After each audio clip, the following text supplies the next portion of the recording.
Have you ever had friends you considered family? People you dreamed of building a future with? I did. My name is Rachel Morgan. I'm 34 years old, and for a long time I believed that friendship and business could go hand in hand. How naive I was. Daniel and I met Lucas and Amanda in engineering school. We were inseparable. We studied together, dreamed together, built castles in the air about how one day we'd have our own company. And you know what's most ironic? We actually made that dream come true. In 2018, we founded Morgan & Associates Engineering here in Austin, Texas. We were the four partners, dividing everything equally. Daniel and I handled the technical side and construction projects. Lucas was responsible for finances, and Amanda took over marketing and client relations. For years, it was beautiful. It was like having the family I'd always dreamed of working alongside me. Complete trust, transparency, loyalty. Or at least that's what I thought. But they didn't just steal our money. They tried to steal our reputation. They forgot one detail. I don't forget and I don't forgive. And today, I'm going to tell you how I discovered that my best friends were digging my grave, and how I buried them in it. Welcome to Revenge Cat. We reveal gripping stories of broken trust, family secrets, and shocking twists.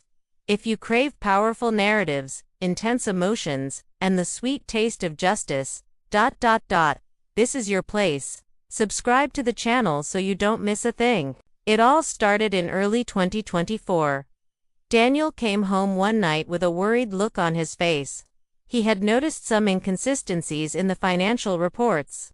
"Rachel," he said, "something strange is happening. The numbers don't add up." At first, I thought it was paranoia. You know how it is. When you work so much, sometimes your mind plays tricks on you. But Daniel was never one to create problems out of thin air. So I decided to take a look at the documents. And that's when my nightmare began. There were expenses I didn't remember authorizing. Contracts with suppliers we'd never seen in our lives. Invoices for materials that never arrived at our construction sites. When I questioned Lucas about these discrepancies, he always had an explanation ready. "Oh, Rachel, did you forget? That was that emergency purchase for the Maple Street project. Daniel must have approved that when you were traveling. Those are normal administrative expenses." You know how bureaucratic it is here in Texas. You know that feeling when something isn't right, but you can't put your finger on it. That's exactly what I felt. My instinct screamed that something was wrong, but my head said, "They're your friends, Rachel. Your family." Things got worse when clients started complaining. Mrs. Patterson, a longtime client who was always punctual with payments, suddenly started questioning our charges. "Rachel, you sent me 2 invoices for the same service, and the amounts are different." Mr. Thompson canceled a $500,000 project claiming trust issues without further explanation. 3 companies that had been partners for years simply stopped responding to our emails. Daniel and I were confused, hurt. We thought we were doing something wrong. We worked longer hours, reviewed everything 3 times, but the problems continued. And then, the bomb dropped. One March morning, we received a letter from a law firm. A formal complaint accusing us of tax fraud and embezzlement of public works funds. I read that letter 5 times before I could process what was written. My name and Daniel's were there, in bold letters, as the main suspects in a corruption scheme. You have no idea what it's like to see your name dragged through the mud, your reputation being destroyed, without understanding why. I spent the entire night crying. Daniel was silent for hours, just staring at the ceiling. The next day, we went to the office looking for Lucas and Amanda. We needed to understand what was happening. After all, we were partners. If one of us was being accused, we all were. But you know what their reaction was? Lucas crossed his arms and said, "Look, Rachel, I warned you that you were being too careless with the paperwork. Now look what happened." Amanda, with an expression I had never seen before, Cold calculating, added. Maybe it's better if you step away from the company until this gets resolved. For Morgan and Associates' reputation. It was at that moment I realized, They were digging our grave, but I still didn't know they had already chosen where to bury us. I left that office with a broken heart, but something inside me had changed. The naive Rachel, who blindly believed in people, died at that exact moment. And a Rachel was born who would discover the truth, no matter the cost. Daniel and I made a decision. We weren't going to question Lucas and Amanda directly anymore. If they were plotting something, we couldn't alert them. We needed to investigate in silence. I hired Sarah Mitchell, an independent auditor with 20 years of experience in corporate fraud cases. I also sought out David Rodriguez, a lawyer specializing in business law who had already caught several white-collar scammers. Rachel, David told me in our first meeting. If you're innocent, as you claim, then someone is forging documents in your names. And that's a federal crime. Sarah started working immediately. She requested access to all the company's bank accounts, tax reports, contracts, invoices, everything. Meanwhile, I did my own investigation. I started reviewing every email, every document, every transaction from the past 2 years. Daniel did the same. We were like detectives investigating our own lives. And then, on an April afternoon, Sarah called me. Rachel, you need to come here now. I found something that will change everything. I arrived at her office with my heart racing. Sarah was surrounded by papers, spreadsheets, bank statements. Her face was serious, but I could see a hint of satisfaction in her eyes. Sit here, she said, pointing to the chair beside her. What you're about to see won't be easy. She opened her laptop and showed me a spreadsheet full of numbers and codes. This is the real financial movement of Morgan and Associates over the past 2 years. And here, she pointed to a specific column, are the transfers you supposedly made. I looked at the numbers and my blood ran cold. They were enormous amounts being transferred to accounts I'd never seen in my life. Sarah, I swear I never authorized these transfers. I know, because these accounts belong to a company called LM Construction Consulting. I've never heard of this company. Sarah smiled grimly. Well, you should have. It's a shell company registered under Lucas Martins and Amanda Lewis. Your dear partners. It hit me like lightning. Lucas, Lucas, Martins, LM Construction. They didn't even bother to be creative. There's more, Sarah continued. They forged your signature on dozens of documents. They created fictitious contracts where you and Daniel supposedly approved million-dollar expenses. And the most brilliant part, they planted evidence making it look like you were diverting money to personal accounts. My head was spinning. I couldn't process the magnitude of the betrayal. Sarah, how long has this been going on? By my calculations, since August 2023, they diverted more than $2.8 million from the company, and they managed to do it in a way that all the blame fell on you. Can you imagine? For 8 months, my best friends had been destroying everything we built together. Not just stealing our money, but deliberately trying to incriminate us. Daniel was with me in that meeting. When Sarah finished explaining everything, he was silent for long minutes. Then he just said, "They planned to destroy us from the beginning." Sarah shook her head. Not from the beginning, but certainly for some time. The scheme is very elaborate. They knew exactly what they were doing. I left that office with the complete dossier in hand. It had everything. Bank statements, forged documents, the shell company, the transfers, all the evidence I needed. But you know what hurt me the most? It wasn't just the money. It was the coldness with which they had planned our destruction. We were godparents at their wedding. Amanda was my maid of honor. Lucas was the one who consoled me when my father died. How can people you love be so cruel? But at that moment, something inside me grew stronger. They thought I was weak. That I would accept everything quietly. That I would give up and let them keep our company. they forgot one detail. I don't give up, and when someone betrays me, I fight back. It was time for them to find out who Rachel Morgan really was. David, my lawyer, wanted us to go straight to the police. Sarah thought we should confront them immediately. But I had a better idea. No, I said. We're going to do this my way. You see, Lucas and Amanda were so confident in their scheme that they made a crucial mistake. They didn't know I had discovered everything. To them, I was still the naive Rachel who believed any excuse, and I was going to use that to my advantage. First phase of my plan. Make them feel secure. I started acting exactly as they expected. I arrived at the office worried, timidly questioned some transactions, accepted their explanations without much questioning.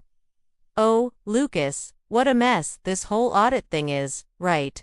I hope we can sort everything out soon, I would say with my best distressed face. Amanda even patted me on the back. Stay calm, Rachel. Everything will work out. We're in this together. In this together. What a joke. While I pretended to be the naive victim, Daniel and I worked behind the scenes. We collected more evidence, documented everything, prepared our counterattack. We also discovered that they had already started preparing the ground to definitively expel us from the company. We found emails between them discussing how they would solve the founding partners' problem. In one of these messages, Amanda wrote, "Once they're out of the picture, the company will be ours alone. Finally, we'll have the total control we deserve." Lucas replied, "Rachel has always been too emotional. When the pressure increases, she'll leave on her own. Daniel will follow his wife. Emotionally. How dare they use that as a weakness when it would actually be my greatest strength?" The second phase of the plan began when they scheduled an extraordinary meeting for May 15th. An urgent matter about the company's future was how Lucas defined it. David and Sarah helped me prepare everything. I knew exactly what they were going to try to do in that meeting. Officially remove us from the company using the false accusations as justification. But I had a surprise waiting for them. On the morning of the meeting, I arrived at the office 2 hours early. I connected my laptop to the conference room projector and loaded a presentation I had prepared with loving care. Title: The Truth About Morgan and Associates, When Lucas, Amanda, and the 3 external investors arrived. I greeted them with my biggest smile. "Good morning, everyone. So glad you could all come. I have some very interesting things to share with you today." Lucas and Amanda exchanged a look. I could see the confusion on their faces. This wasn't the behavior they expected from me. "Rachel," Lucas said, trying to take control, "I think we should get straight to the meeting's agenda, .. double quotes of course." I replied cheerfully. "Let's talk about the company's future. But first, let me show you exactly where we stand today." And then I pressed the projector button. The first image that appeared on the screen was the LM Construction Consulting logo. The silence in the room was deafening. "Does anyone here know this company?" I asked, still smiling. Amanda was pale. Lucas tried to maintain his composure, but I could see the panic in his eyes. "Rachel, what are you doing?" he asked. "I'm giving my presentation about the company's future, Lucas. Or can I call you president of LM Construction?" The next image showed the shell company's bank statements, with all transfers marked in red. "Look how interesting," I continued, now walking around the room, like a teacher giving a lesson. "Over the past 8 months, our company made several transfers to this company. Transfers that, according to the documents, were authorized by me and Daniel." The investors were staring at the screen, then at Lucas and Amanda, then at me. "The problem," I said, clicking to the next image, "is that these signatures are fake." The screen showed a comparison between my real signature and the forged ones. The difference was glaring. Amanda tried to stand up. "Rachel, I think you're confused, .. Sit down," I said, and my voice was so firm that she obeyed immediately. "I'm not finished yet." For the next 20 minutes, I completely dismantled their scheme. I showed every forged document, every irregular transfer, every lie they had told. I revealed how they created the shell company, how they falsified contracts, how they planted evidence against us. When I got to the part about how they planned to incriminate us using our own names and reputation, the investors' indignation was visible. Mr. Harrison, our main investor, stood up. Lucas, Amanda, do you have any explanation for this? Lucas still tried to deny. This is Rachel's setup. She's trying to divert attention from her own irregularities. Irregularities, I said, smiling for the first time genuinely that morning. Good thing you mentioned that. I clicked to the last image of the presentation. It was an official FBI document. Yesterday, I filed a formal complaint for corporate fraud, document forgery, and money laundering. Federal agents will be here at 2 p.m. to collect all computers and company documents. The color completely drained from Amanda's face. Lucas was trembling. And there's one more thing, I said, walking to where they were sitting. I recorded our conversation last week, where you admitted you were solving the founding partners problem. It's all here. I pulled out my phone and pressed play. Amanda's voice echoed through the room. Once we manage to get Rachel and Daniel out of the picture, the company will be ours. They'll never suspect that we were the ones who planted all that evidence. ... Double quotes. You should have seen their faces. Lucas had his head in his hands. Amanda was crying. Mr. Harrison was direct. You are immediately removed from all positions in the company. Our lawyers will contact you to discuss recovery of the diverted funds. The other investors confirmed they would sue Lucas and Amanda for all damages caused. But you know what was the most satisfying moment of all? When Lucas looked me in the eyes and said, "Rachel, please. We were friends. ... And I replied, "Friends don't destroy each other, Lucas. Friends don't steal. Friends don't lie. You were never my friends. You were predators waiting for the right time to attack."